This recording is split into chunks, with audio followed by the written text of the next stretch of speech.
नगर परिषद नगरपंचायत निवडणुकीसाठी गोंदिया जिल्ह्यात महाविकास आघाडीचे गठबंधन होणार आहे। महाविकास आघाडीमध्ये बहुजन समाज पार्टीचा समावेश होणार आहे आणि या संदर्भात लवकरच अधिकृत घोषणा केली जाईल। महाविकास आघाडीतील प्रमुख नेत्यांसाठी युती संदर्भात चर्चा केली जाणार असून या संदर्भात निर्णय होणार असल्याची माहिती काँग्रेसचे माजी आमदार गोपालदास अग्रवाल यांनी दिलेली आहे।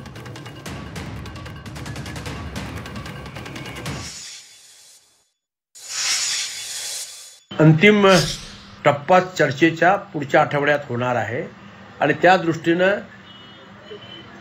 प्रत्येक वार्डामध्ये काँग्रेसची पण तयारी आहे आणि प्रत्येक वार्डातून इच्छुक उमेदवारांची साक्षात्कारची सुद्धा कारवाई आज गोंदियामध्ये संपन्न होत आहे।